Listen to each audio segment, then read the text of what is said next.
Quand le groupe de combat Khalides de la croisade Indomitus atteignit la frontière du secteur Néphiline, les défenseurs de l'Imperium furent choqués par ce qu'ils découvrirent.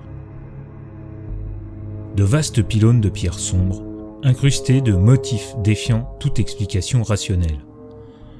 Ils appelèrent cette région effrayante le Nexus Paria.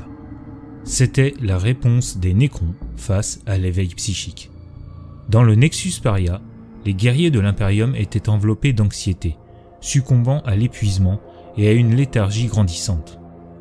Les exécutions des commissaires atteignaient des proportions épidémiques tandis que les gardes impériaux abandonnaient leur poste en proie au désespoir. Les psycheurs, dans le groupe de combat, souffraient de façon terrible de ce mal qu'ils nommèrent le suspens. Il était évident que le Nexus Paria était à blâmer et qu'il devait être détruit. Mais les Nécrons n'allaient certainement pas tolérer cela. Le groupe de combat Khalides avançait, purgeant méthodiquement les systèmes sur son chemin. À cause des effets de la technologie Nécron à l'œuvre dans ce système, aucun appel de détresse ne leur parvenait, excepté d'un endroit, le système d'Argovon. Ces appels à l'aide, ainsi qu'une présence très importante de l'ecclésiarchie dans ce système, poussa le groupe Master Maran à y détacher une force opérationnelle. Quand l'Archmagos Acuminor Xor révéla que l'Adeptus Mechanicus contrôlait un important site d'extraction de noctilite sur le monde de Fornica, sécuriser la région devint une nécessité absolue pour empêcher les Nécrons de s'emparer de cette ressource vitale. Une force hétéroclite nommée Force Opérationnelle 11, comprenant divers régiments de l'Astra Militarum, d'ordre de l'Adepta Sororitas, de l'Adeptus Mechanicus, de chapitres de l'Adeptus Astartes, ainsi que de l'Inquisition, furent ainsi formés et envoyés dans le système d'Argovon. Les rapports les plus récents indiquaient que la dynastie Zarakan, ainsi que d'autres dynasties plus mineures, sont présentes dans ce système. D'autres rapports faisaient mention d'apparition des Aeldari du vaisseau-monde d'Aetok et des mystérieux Arlequins connus sous le nom de l'ombre rêveuse dont les objectifs demeuraient inconnus. La mission de la force opérationnelle 11 consistait à libérer les mondes du péril Nécron, mais les Xénos n'étaient pas résolus à l'abandonner si facilement. Les opérations commencèrent sur Ishrea. En tant que monde le plus éloigné de son étoile, Ishrea est prisonnière d'un hiver éternel. Ses océans glacials font des kilomètres de profondeur et abritent une mégafaune terrifiante. Son pôle nord est cerné d'une chaîne continue de cryovolcans qu'on appelle le collier de la mort.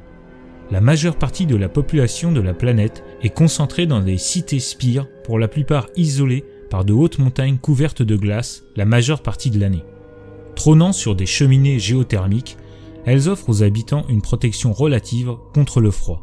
Mais il serait risible de prétendre que ces habitats soient sûrs. Les épidémies sont courantes du fait de la densité de la population et la plupart des habitants travaillant dans les mines de gaz sont souvent victimes d'éboulements, d'explosions ou d'asphyxie. Néanmoins, Ishrea foisonne de ressources vitales pour la population et le sous-secteur dans son ensemble. L'amiral Archibalda Tansk reçut le commandement des forces impériales détachées sur Ishrea. Ce monde étant jugé moins important pour l'effort de guerre, Tansk disposait de forces réduites. Mais les conditions climatiques et la présence désormais avérée des Nécrons n'allaient pas arranger ses affaires.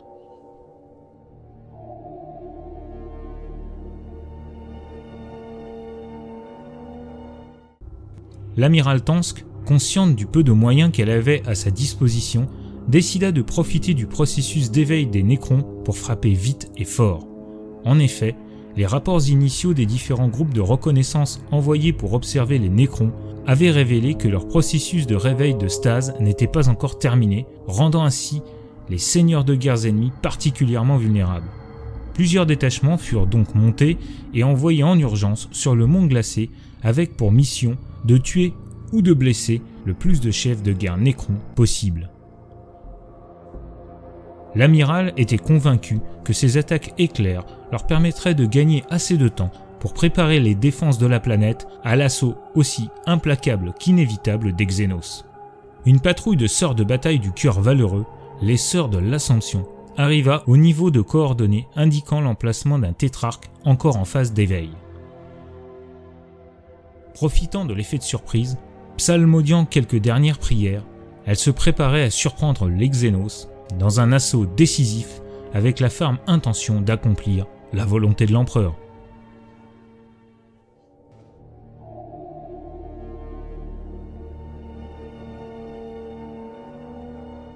L'Aicor se réveilla difficilement après les tirs des armes à fusion des sœurs de bataille. Une rage folle s'empara de lui, voyant la débâcle infligée par cette race inférieure, maudissant la lenteur du protocole de réveil de l'obélisque. Le métal vivant de son corps commençait à peine à se régénérer quand sa tête explosa sous le coup d'un tir de bolter lourd de la 3e rétributor de l'escouade de Sainte-Marie. Son essence fut immédiatement transférée dans un autre corps à plusieurs milliers de kilomètres de là pour reprendre le processus de réveil de sa dynastie. Lorsque le corps fumant du seigneur ennemi tomba au sol, inanimé, les sœurs de l'Assomption rugirent au nom de l'empereur, lui adressant ses prières de remerciement. La canonesse sœur Camille félicita la servante du bolter lourd pour son coup fatal. Les sœurs de bataille désintégrèrent les derniers nécrons pour purger le sanctuaire Xénos, heureuses d'avoir mené à bien leur mission pour l'amiral Tanks et pour l'empereur.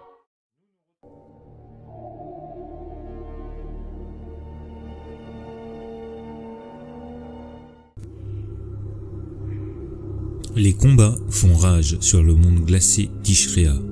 Au prix de lourdes pertes, les impériaux avaient récupéré l'avantage, freinant drastiquement l'avancée des Nécrons.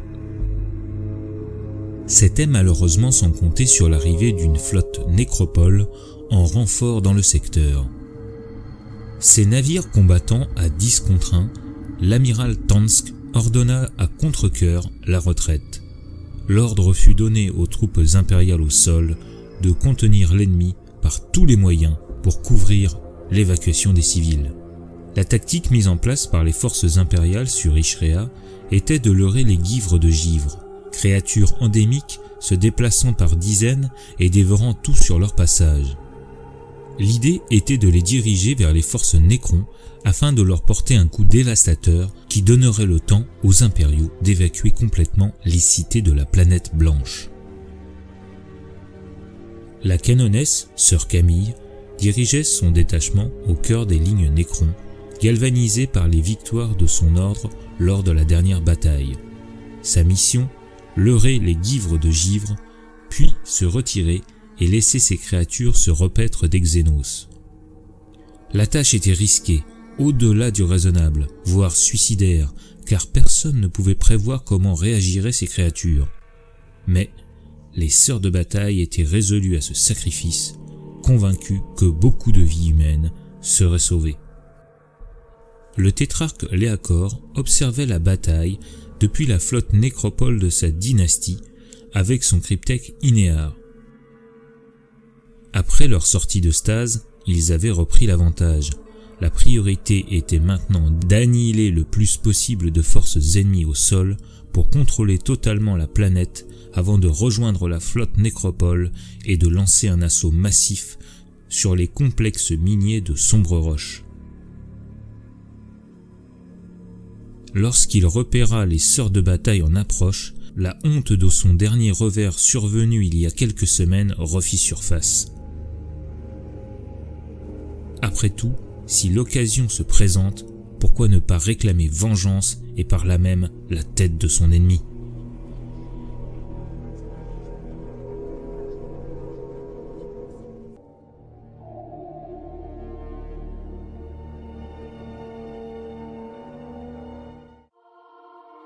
Les sœurs de bataille avaient attiré les guivres de givre qui commencèrent à dévorer les équipements Nécrons.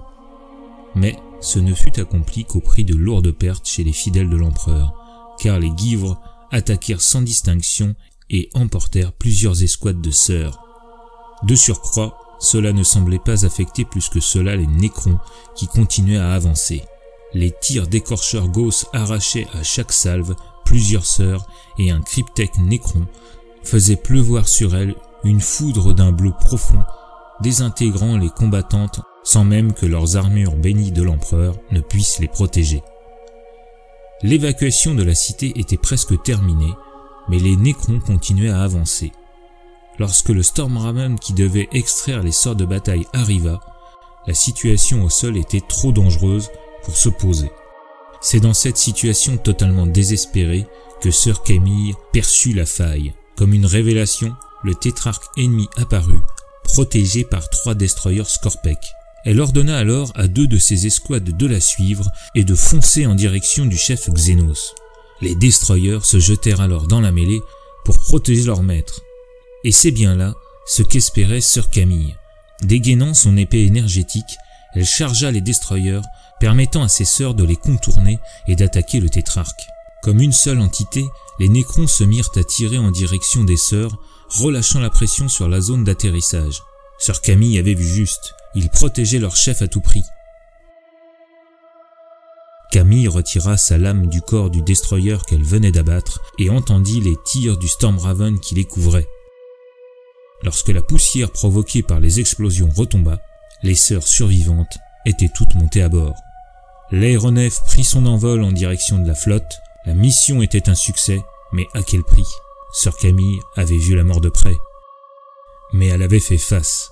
Elle posa les yeux sur son ordre avec la fierté du devoir accompli, puis alluma son comvox. « Mes sœurs, direction Fornica, pour l'empereur !»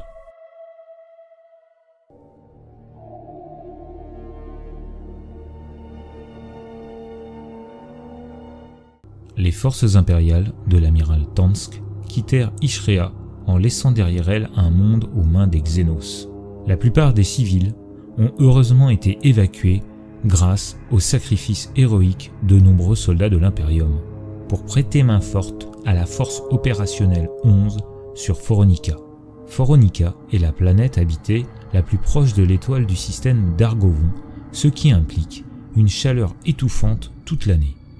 La majeure partie de son paysage consiste en de vastes déserts arides, des zones irradiées, des lacs asséchés et des chaînes montagneuses. Les tempêtes de sable y sont fréquentes, balayant tout sur leur passage et capables de corroder en quelques minutes les blindages les plus résistants.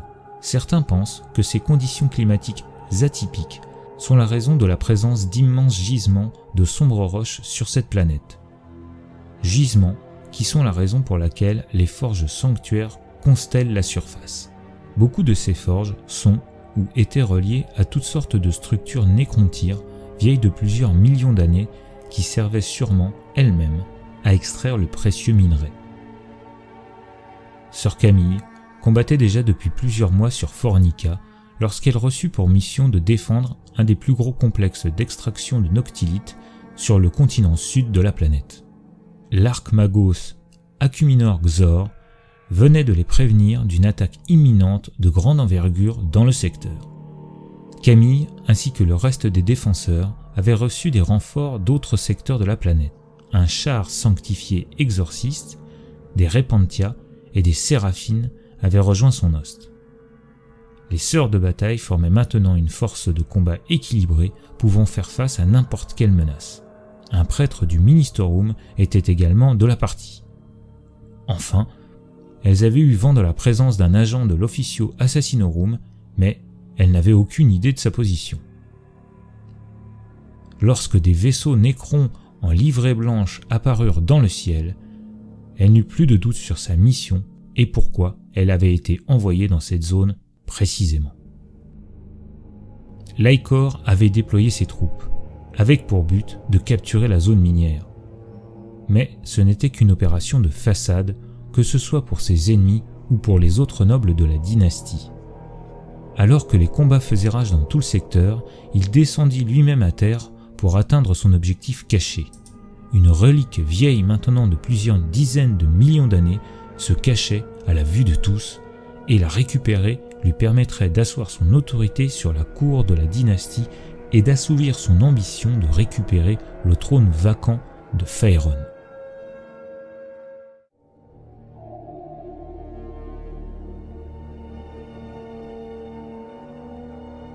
L'Aikor jura, voyant que la bataille ne tournait pas en sa faveur.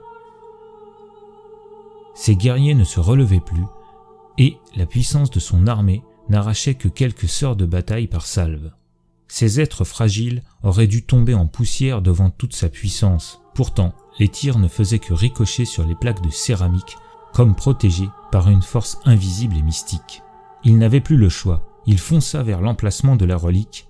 Il l'arracha des entrailles du coffret de sombre roche qui la protégeait, puis leva les yeux au ciel en voyant se matérialiser au-dessus de lui un moissonneur venu l'extraire. Tout à coup, une lumière blanche l'aveugla. Lorsqu'il retrouva ses esprits, il était dans son vaisseau. La téléportation avait fonctionné, car il n'était pas dans un nouveau corps. Cependant, il comprit qu'il avait échoué en voyant qu'une partie de celui-ci lui manquait. Ainsi, sa précieuse relique était restée sur le champ de bataille. L'explosion avait été telle que même son esprit engrammatique était endommagé et cela lui prendrait du temps pour être de nouveau en pleine possession de ses moyens. Sœur Camille pria l'empereur qui, une fois de plus, lui avait montré le chemin glorieux de la victoire. Tous furent témoins ce jour-là d'une des plus grandes prouesses de son ordre. Ces maudits Xénos ne pouvaient pas les atteindre. La foi de l'empereur était impitoyable et elle s'abattit comme un marteau sur ses ennemis. L'orgue sacré du char exorciste joua la mélodie de la mort pendant toute la bataille et les villes Xénos furent totalement annihilées.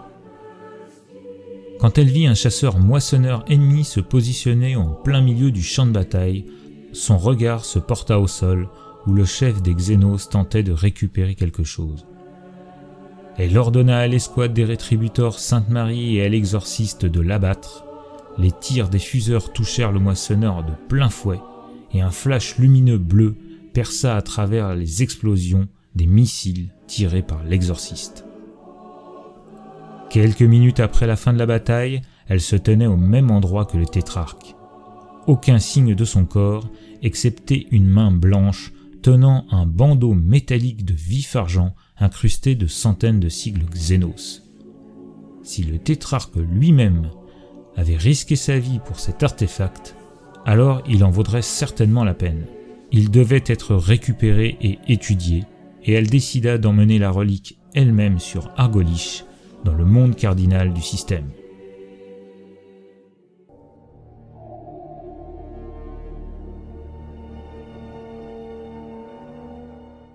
Le monde cardinal d'Argolich était parsemé de temples et d'autres édifices religieux à la gloire de l'empereur. Ici, la foi de l'empereur est d'une ferveur inhabituelle même pour un monde cardinal. Tous les édifices, des simples maisons aux plus grandes basiliques de la planète, sont des exemples d'architecture impériale. Les colons s'étant efforcés à les intégrer au mieux au paysage naturel. Le tout à la gloire de l'empereur. Cet exemple de foi se retrouvait aussi chez les défenseurs de ce monde. En effet, s'il était défendu par plusieurs ordres de l'Adeptas Sororitas, notamment ceux du Cœur Valeureux et de Notre-Dame des Martyrs, le plus gros des troupes était composé de forces de défense planétaires. Certes moins efficaces au combat que les sœurs de la sororité, mais faisant preuve d'un sens du devoir sans faille. Cette foi et cette ferveur inébranlable expliquaient sans doute ce pourquoi les effets du suspens étaient quasiment inexistants sur cette planète. C'est à n'en pas douter pour cela que les Nécrons avaient fait le choix d'attendre et de se regrouper avant de lancer un assaut massif sur le monde cardinal du système d'Argovon. Le temps jouait en leur faveur et ils le savaient. Pourtant, certains d'entre eux piaffaient d'impatience et étaient particulièrement pressés de passer à l'action. Le tétrarque Laïcor était de cela. Il voulait sa relique, la clé de son ascension vers les sommets sur le chemin du Pharaon. Alors que l'ensemble du monde cathédral d'Argolich était assailli de toutes parts, les hordes de Nécrons déferlant telle une marée qui ne devait jamais prendre fin, les sœurs de bataille sous l'ordre de sœur Camille s'étaient retranchées en la basilique Notre-Dame des Martyrs de Saba. Celle-ci se trouvait légèrement à l'arrière de la ligne de front, et c'est ici que stoïquement elle attendait les ordres concernant la relique récupérée sur Phoronica. Alors que Thaddeus étudiait l'artefact Nécron, Camille fut prévenu de l'arrivée d'un visiteur de premier ordre. Lorsqu'il rentra dans la pièce, ce ne fut pas son imposante armure Terminator qui surprit la chanoinesse, mais la personne qui l'accompagnait. Elle ne put se retenir de saisir son bolter lorsqu'elle reconnut les traits fins et élancés d'un Nahildari aux côtés de l'inquisiteur. « Baissez votre arme, ce n'est pas le moment. Nous avons très peu de temps, dit l'inquisiteur. Qu'est-ce que cela signifie? Que fait cette vermine en ce lieu sacré? S'écria sœur Camille. Je suis l'inquisiteur Vantavius et voici le grand prophète Airias de Bieltan. Nous venons pour la relique. Le temps presse, dit Airias. Vous détenez quelque chose qui vous dépasse. Je connais vos ennemis mieux que personne. L'artefact que vous avez trouvé est un indice précieux dans la recherche d'une arme qu'ils ne doivent en aucun cas détenir. Cet artefact est la clé qui les mènerait tout droit vers la forteresse noire. Un navire gigantesque si puissant qu'il est capable de détruire une planète tout entière. Nous prenons le relais, dit l'inquisiteur.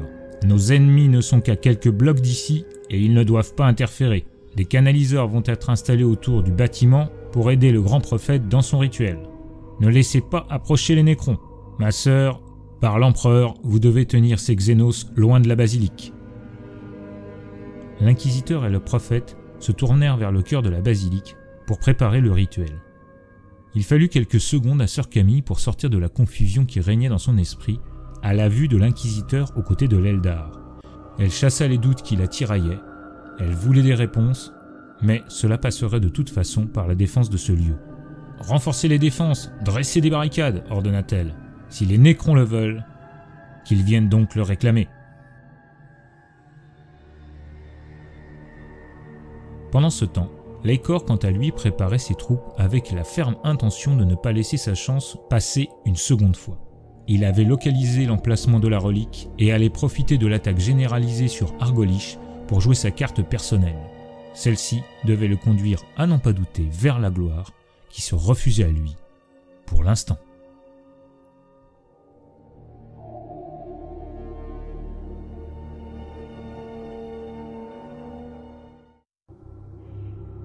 Des centaines de traits d'énergie teintaient le ciel d'un bleu glacial. Le sol et les murs tremblaient de toutes parts. Une brèche fut percée dans le cœur de la basilique, et plusieurs sœurs s'écroulèrent sous le feu nourri des dizaines de guerriers nécrons qui approchaient implacablement. Camille hurlait ses ordres dans le vacarme de la bataille. « Inquisiteur » s'écria-t-elle, « dépêchez-vous, ils sont trop nombreux, nous ne pourrons pas les retenir bien longtemps. »« Encore un peu, donnez-nous encore quelques minutes » répondit Vantavius.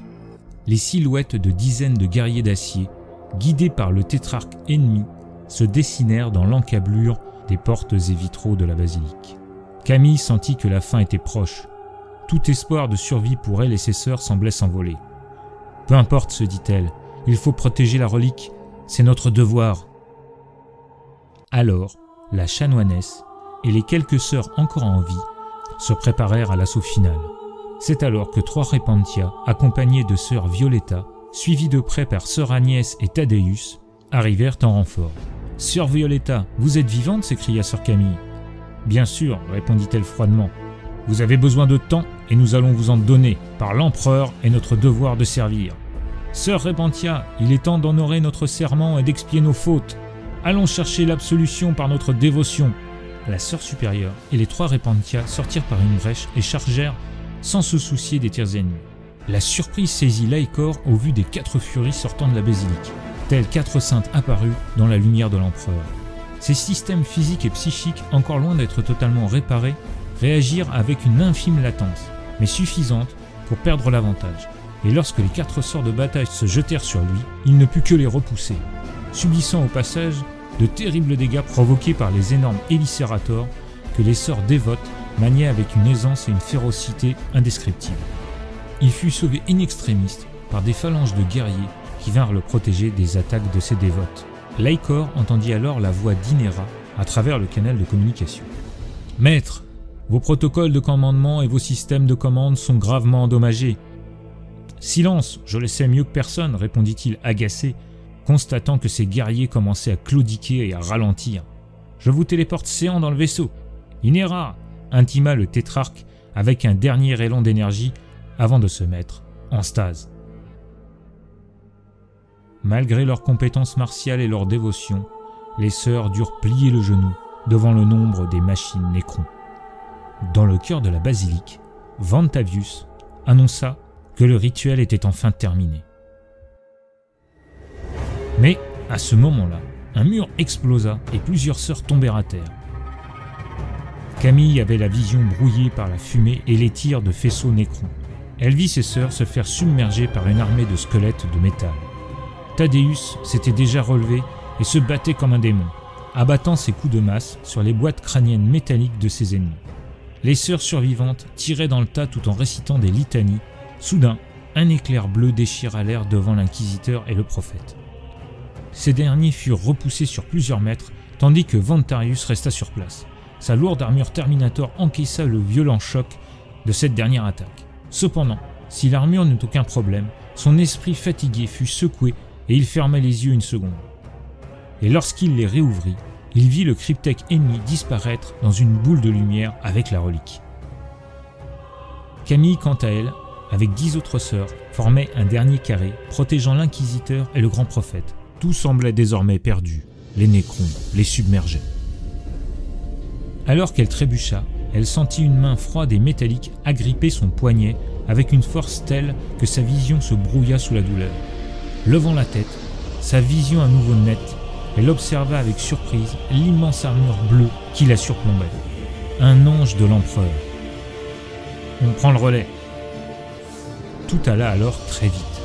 En quelques minutes, les Astartes des Ultramarines massacrèrent les derniers guerriers Nécrons.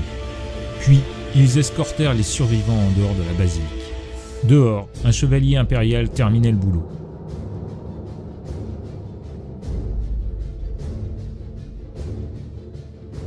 Un Space Marine en armure bleue, habillé d'une cape verte et d'une rose blanche sur l'épaullière, s'approcha d'elle. Se tournant vers Camille, il lui dit « Chanonesse Camille, je suppose ? Capitaine Uriel Ventris de la 4e compagnie des Ultramarines. Mes respects. Le sacrifice de vos sœurs n'aura pas été vain. » « Merci, répondit-elle, mais c'est un échec. Ils ont pris la relique. » « C'est vrai, mais au vu de la situation, c'est déjà un miracle que vous soyez en vie. Et par la grâce de l'empereur, nous avons repoussé l'envahisseur du monde cardinal. Qui plus est, vous avez sauvé les 2 seules personnes pouvant maintenant nous mener à la forteresse noire. Nos forces étant déjà engagées, nous ne pouvions pas arriver plus tôt. Quoi qu'il en soit, par ordre du haut commandement, vous devez venir avec nous. Beau travail, conduisez les rescapés au Stormraven. Nous partons, on a encore du pain sur la planche.